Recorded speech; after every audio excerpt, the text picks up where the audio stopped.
YouTube app पर घंटी बजाओ, हर खबर की अपडेट पाओ।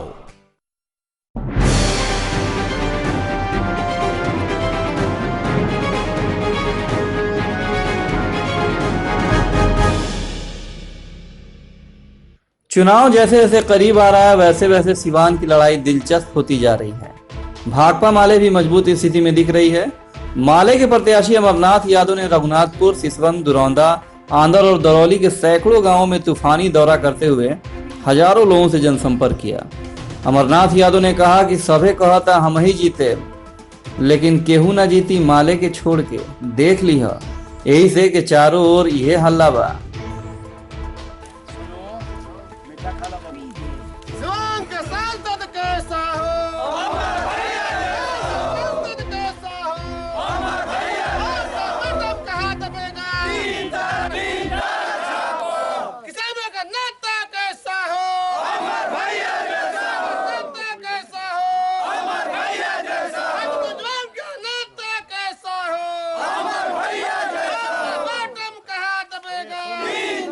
पहले तो हम पक्का गांव खोजवा में पहुंचल बनी और जना क्षेत्र से हम चुनाव लड़तनी सिवान क्षेत्र संख्या 18 और 18 लोकसभा क्षेत्र संख्या के सब जनता के, किसान के, मजदूर के हम प्रणाम करतनी और साथ साथ लोगों के हम धन्यवाद देते। जे भी चुनाव लड़ता, चाहे वोट 5 गो होखे और चाहे वोट 50,000 होखे, वो कोई ना कहला कि हम चुनाव हारते नहीं।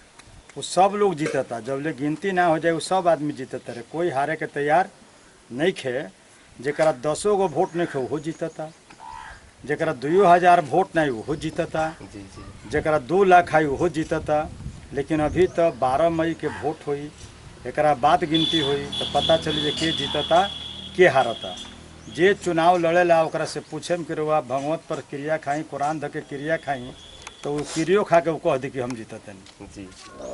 3 आदमी, 3 पार्टी के बरियार आदमी लड़ल बा, सब लोग जीतते बा। ना हम जीतल बानी कभी, ना हिना साहब कभी जीतल बड़ी, ना अजय सिंह के पत्नी कभी जीतल बड़ी जी। आ एमे जीत हार में सब आदमी लागल बड़े। आ जे भी चुनाव लड़ेला वो कभी हारे के ना कही, हारे के कह दी तो ओकरा 5 गो वोट ना मिली। ई बा ईमानदारी के बात। अब जनता हमनी के समर्थन में खड़ा दिया और जनता के सवाल पर हमनी के बरसों बरस माले के तरफ से लड़ाई चलल बा, संघर्ष चलल बा। खाद के सवाल पर, बिया के सवाल पर, बीज के सवाल पर, पानी के सवाल पर। यह लड़ाई हमनी के 36 बरस से लड़तनी स सिवान के धरती में, बिहार के धरती में, और खासकर मैरवा विधानसभा, दरौली विधानसभा, रघुनाथपुर विधानसभा, जीरादेव विधानसभा, धुरौंधा विधानसभा, बड़हरिया विधानसभा कि गरीब के मान सम्मान मिले, गरीब के हक मिले, गरीब के मजदूरी मिले, मनरेगा में काम मिले, किसान के लाभकारी मूल्य मिले। साथ ही गोल्डन के नेतृत्व में सिवान से लेके दिल्ली तक वहाँ एकदम नरेंद्र मोदी के सामने जाके यह पूछल गई कि रुआ कहले नहीं कर्जा माफ ना भइल। पूरा देश में 8,000 किसान अभी तक लोग आत्महत्या कर चुकल बा। हमनी के सब लोग से कहतनी सर कि वोट हमरा के दिया, हम हेलीकॉप्टर के नेता ना हई, हम राउर सेवा करी ले, दुख सुख में जनता के लगातार हम शामिल बनी। सब लोग के मत बा कि सबका के हमनी के देख ले बनी स। अब मन हमनी के पाक गइल बा। अब की वोट हमनी के झंडा में 3 तारा पर बटन दबाएब स आ माले के लोकसभा पहुँचाएब स।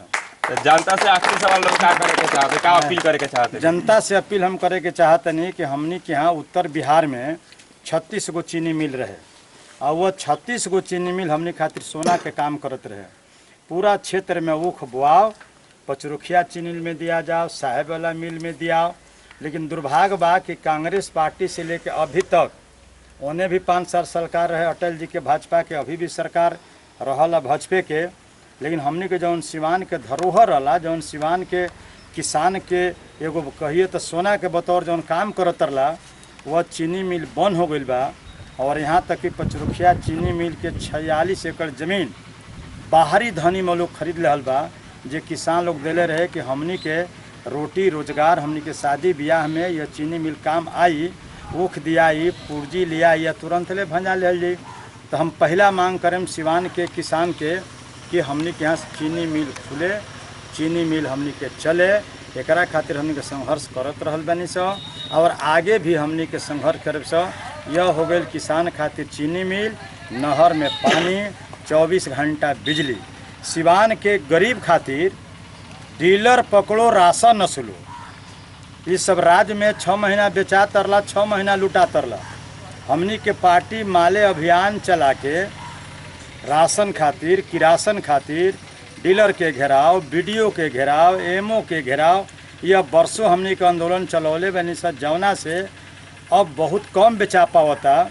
यह काम रहे सरकार के जे नत बेचाओ, गरीब के राशन मत लुटाओ, लेकिन सरकारी मोर्चा पर फेल बिया। लेकिन यह लाल झंडा शहीद चंद्रशेखर के पार्टी, टिकुलिया के हरेंद्र भर के पार्टी लड़ के, सुरेश राम के पार्टी लड़ के हमनी के 90% राशन संगठन के बल पर वसूली ले स। जहाँ गरीब के राशन की राशन मत लुटाओ। तीसरा हमनी के अपील करतनी सर सिवान की जनता से कि मनरेगा में काम लोग करा लेता, गरीब से मजदूरी करा लेता, ओकर मजदूरी उचित नहीं मिलत। आज जे नहीं मनरेगा में काम कैले, यह सरकार के अफसर मिल के साठ गांठ करके वो आदमी के पैसा मिल जाता जे एको दिन माटी काटे नहीं गई।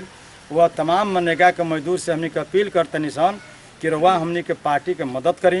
तमाम मजदूर हमनी के पार्टी के वोट दे, झंडा में 3 तारा पर बटन दबावे आ हमनी से कान पकड़ के लूटे वाला अफसर से मजदूरी लोग अपन सुलवावे। यह हमनी के अपील करतनी सन। दूसर का अपील सबसे बड़ा भारी अपील बा कि सरकार कहले रहे कि अच्छा दिन आई, हमनी के और बुरा दिन आ गई, अच्छा ना आई। सरकार, भाजपा के सरकार कहलस कि हम 15 लाख रुपया देव। लूट के विदेश में रुपया धराइल बा, 15 लाख में 15 रुपया ना भेटाइल। हमने क्या भोजपुरी में गीत होला कि ताकते ताकते आँखिया पिरैले पिया नहीं अइले ये रामा। एकरा हमने का बदल दिले बनी सन कि ताकते ताकते आँखिया पिरैले आ दिल्ली से खाता पर 5 गो रुपया ना अइले ये रामा। यह सरकार भी चल गई, 5 रुपया भी हमने के ना मिलल। और दुर्भाग्य ई बा कि हमने के देश के कमाइल रुपया 9,500 करोड़ विजय माल्या लेके भागी। भाजपा के लगुआ भगुआ नरेंद्र मोदी के बगल में रहे वाला, जगह हमारा बगल में है गोल्डन जी खड़ा बनी, है पक्का गांव खोजवा के पूर्व मुखिया नंद प्रसाद चौधरी जी खड़ा बनी। वह 11,500 करोड़ रुपया लेकर अमेरिका में भाग गई। यह सरकार से बाल बांका तक ना भइल। सरकार कहलस कि हम भगवान के जन्म भइल बा, अयोध्या में मंदिर बनवा दे। लोग के भरोसा रहे मंदिरों हमनी के ना बनल। और यह सरकार के समय सीमा भी अब समाप्त हो गई। हमनी के किसान से अपील करतने से कि रउआ कर्जा के माफ़ी खातिर हमनी के रोड पर भी लड़ी ले स। अगर यह ताकत हमनी के प्रदान भइल तो हमनी के लोकसभा में लड़े स। नंद किशोर भाई या गोल्डन अंसारी ये लोग सिवान में लोहाली आ ये लोग के मांग हम लोकसभा में उठाए आ लड़ के पूरा किसान के ये हक हम दिलवाए। 1.5 गुना मूल खातिर भी वह लड़ाई हमनी के लड़े स। यहाँ लड़त रही स। घेराव, रोड जाम, खादर खातिर, बिया खातिर, अंगुरिया खातिर। लेकिन रामराज के सरकार में जब हमने के खेती के काम आवेला अंगुरिया गायब तो डाई के रेट बढ़ जाला। यह सिवान के जनता के एगो सूता मिल खुलल रहे 20 साल पहले। वो घड़ी उम्मीद रहे कि सूता मिल जागल बा। अब जब जतनी से सूता मिल सूतल बा, हमने के पावर आइल तो सूता मिल के जगावे खातिर लोकसभा में सिवान के जनता के तरफ से हमने के सवाल उठाएब स कि ना सूता मिल चले, रोजगार हमने के मिले। यह सरकार हमनी के गाय गोबर में फंसा दिले। हमनी के चाहिए रोजगार, हमनी के चाहिए पक्का के मकान, हमनी के चाहिए मनरेगा में काम, हमनी के चाहिए देश में 2 करोड़ नौजवान के काम। तो हमनी के दिया था पाकिस्तान और हिंदुस्तान। यह सरकार पाकिस्तान हिंदुस्तान में हमनी के बांटतिया, हिंदू मुसलमान में हमनी के सरकार बांटतिया। ऐसे सरकार सबसे ज़्यादा खतरनाक सरकार बिया।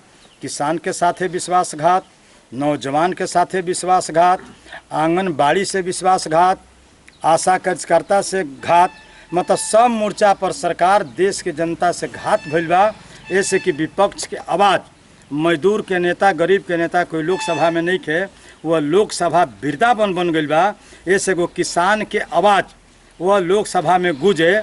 एकरा खातिर हमने के सिवान के तमाम मतदाता से हमने के अपील करतनी से रउआ हमरा के मदद करी।